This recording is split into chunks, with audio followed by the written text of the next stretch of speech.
कुछ दिनों पहले जब ब्रिटेन की महारानी का स्वर्गवास हुआ था और उनकी सारी फैमिली एक साथ एकजुट हुई थी, तो उसमें सबसे मुद्दे की बात पता है क्या थी? वहां पर हर चीज का एक ड्रेस कोड था। और जैसा कि राजसी परिवार के ड्रेस कोड के बारे में बात किए जाते हैं, बहुत सारी चीजें उनकी बहुओं के लिए भी बैन है। और जैसे वो जीन्स नहीं पहन सकती, आपका आउटफिट आपका प्रॉपर होना चाहिए, मेल फंक्शनिंग नहीं होनी चाहिए आउटफिट की। और आपका जिस ओकेजन, जो आप ओकेजन में हैं, उस ओकेजन के अनुरूप आपका ड्रेस कोड होना चाहिए। और आप जहां भी जाते हैं तो आपको प्रिंसेस, प्रिंस, क्वीन या किंग की जो ड्रेस कोड होती है उसको फॉलो करना है। आप आम आदमियों की तरह नहीं दिख सकते। भले ही पुत्र वधू यानी जो भी उनकी डॉटर इन लॉ है वो भले ही कॉमनर हो, पर अगर वो रॉयल फैमिली को बिलोंग करती हैं तो उन्हें रॉयल फैमिली के सारे रूल्स एंड रेगुलेशंस फॉलो करने पड़ते हैं और एनी हाउ करने पड़ते हैं।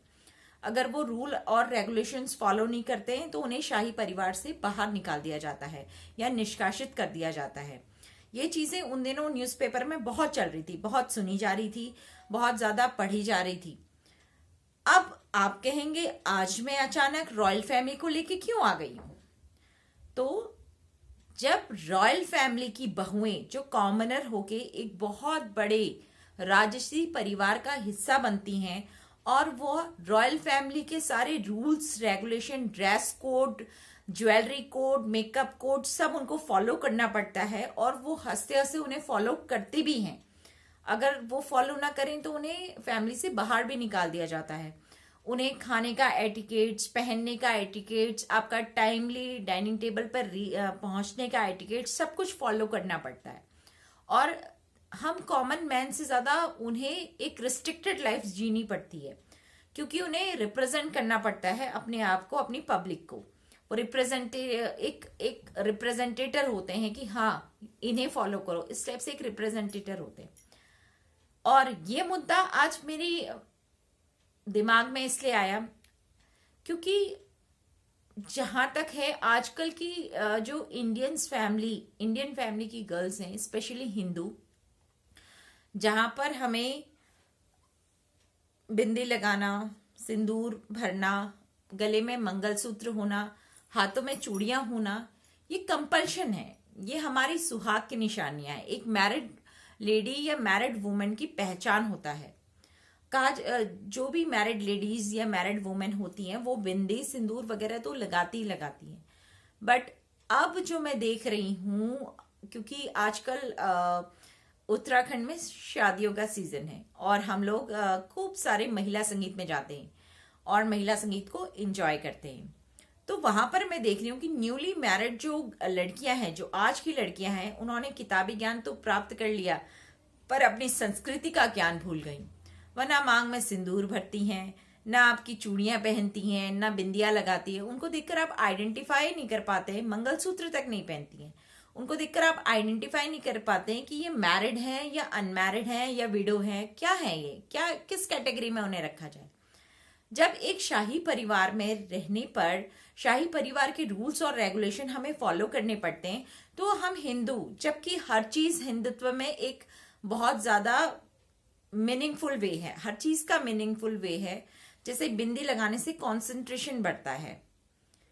तो जब ये मीनिंगफुल है, जब हमारी संस्कृति में ब्याहता स्त्री के लिए साज श्रृंगार करना जरूरी है, तो एक तरह से बिल्कुल कुंवारी दिखना या फिर अनमैरिड दिखने की इतनी ललक, इतना पैशन क्यों है इस तरफ?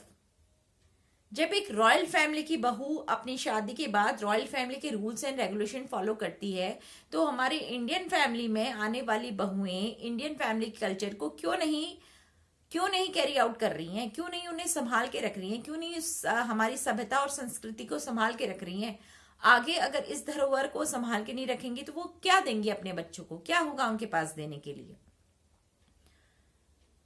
अगर धीरे धीरे हम अपनी सभ्यता और संस्कृति को भूल जाएंगे तो फिर हम किस कैटेगरी में आएंगे? बताइए, हमें कौन सी कैटेगरी में रखा जाएगा? हम किस कैटेगरी में आएंगे? हम हिंदू कहलाएंगे, मुस्लिम कहलाएंगे, या सिख कहलाएंगे, या ईसाई कहलाएंगे? किस कैटेगरी में आएंगे? एक पर्टिकुलर कास्ट का, जैसे सिखों में पगड़ी मस्ट है, मुस्लिम महिलाएं बुर्का या हिजाब पहनती हैं, तो उनका मस्ट है, वो उस रूल को फॉलो करती हैं। और सिख जो जितनी भी सिख लेडीज हैं, जो पुरानी लेडीज है, उनके सर पे दुपट्टा तो रहता ही रहता है। दुपट्टे, एक वीडियो में दुपट्टे पर भी बनाऊंगी, दुपट्टे का भी एक अलग सा महत्व है जिसे हम भूलते जा रहे हैं ना। और पर हिंदू का ही पता नहीं, हिंदू लेडीज या हिंदू कम्युनिटीज की बहुएं आजकल इतनी विद्रोही होती जा रही हैं कि उन्हें नहीं फॉलो करना है, तो नई तरह का प्रोटेस्ट टाइप का है कि नहीं, शादी के बाद हम अपनी लाइफ वैसे ही जिएंगे जैसे हम पहले जीते आ रहे हैं ना। शादी के बाद ऐसा नहीं होता है। आप उस समय सिंगल नहीं होते हो, आपके साथ आपके हस्बैंड होते हैं, हस्बैंड की फैमिली होती है, उनके रूल्स और रेगुलेशन आपको फॉलो करने पड़ते हैं। जब ब्रिटेन जैसे रॉयल फैमिली में जाकर लड़कियां अब वहां के रूल्स और रेगुलेशन, यानी वहां की बहुएं वहां के रूल्स और रेगुलेशन फॉलो करती हैं, तो एक कॉमन मैन के घर में रूल्स और रेगुलेशन फॉलो करने में क्या प्रॉब्लम है? इतने हार्ड तो नहीं होते ना। जितना स्ट्रिक्ट रूल्स और रेगुलेशन रॉयल फैमिली के होते हैं उतने हार्श तो नहीं होते, उतने हार्ड भी नहीं होते हैं। Easy flexible rules and regulation है, थोड़ा सा फॉलो कर लो, थोड़ा सा माता पिता भी खुश हो जाएंगे, थोड़ा सा लड़के के माता पिता भी खुश हो जाएंगे। उसमें कोई ऐसी बात नहीं है कि बिल्कुल अनहोनी टाइप्स हो जाए ना, ऐसा नहीं है। यही चीजें तो हैं। अभी हम, वो कहते हैं ना कि अभी हम इस चीज के लेवल को समझ नहीं रहे हैं, पर जैसे जैसे मिड एज तक पहुंचते हैं तो हमें बहुत सी अपनी गलतियों का एहसास होता है और लगता है कि काश हमें ऐसा कर लेना चाहिए था। गलतियों का एहसास बाद में हो, इससे अच्छा हम उन्हें पहले ही सुधार ले। अपनी फैमिली को, जिस फैमिली में हम एंटर होते हैं, उसके रूल्स और रेगुलेशन को बड़े प्यार से अपना लें, फॉलो कर लें, क्योंकि अब वही उनका परिवार है।